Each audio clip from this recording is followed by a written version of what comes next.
মুখ্যমন্ত্রীর ধমকের পর গতকাল থেকে শহর জুড়ে বেআইনি যেভাবে ফুটপাত দখল করে দোকানদারিটা ব্যবসা চালানো হতো, সেই বেআইনি যারা দোকানদারি চালাতো ফুটপাত তাদেরকে উৎখাত করার বা উচ্ছেদের অভিযানে নেমেছে পুলিশ।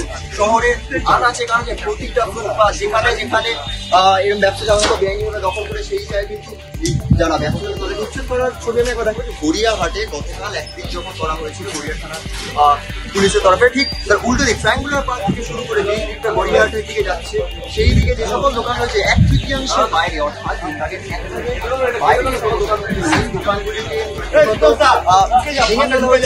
যেই দোকানের অংশ বাইরে বেরিয়ে রয়েছে সেই দোকানের অংশ ভেঙে ফেলা হচ্ছে। শুধু তাই নয়, যারা বেআইনিভাবে কাগজপত্র সেটা দোকান চালাচ্ছে তাদের কিন্তু আটকও পর্যন্ত করা হয়েছে।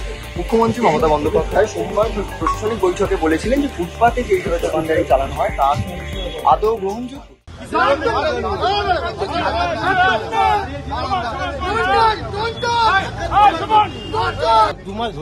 আচ্ছা, এর আগে কি কাউকে পয়সা দিতে হয়েছে কেন দোকান চালানোর জন্য? তার বারংবার তো বলা হয়েছিল যে ফুটপাত বেআইনি ভাবে দখল করে দোকান চালানো যাবে না, তাহলে কি বলবেন? কি বলবেন? পুলিশ আটক করে নিয়ে গেছে, কি বলবেন?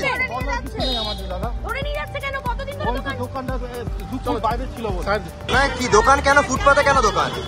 আমরা তো জানি না, তো আমি এটা না, এটা আমি জানি না। আপনারা ধরে নিয়ে কেন? আরে ওনার টাকাটা দিতে হবে। আপনাকে ধরে নিয়ে যাচ্ছে কেন?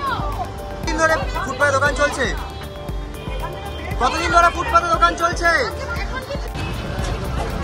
দাদা দাদা দাদা দাদা আপনাকে ধরলো।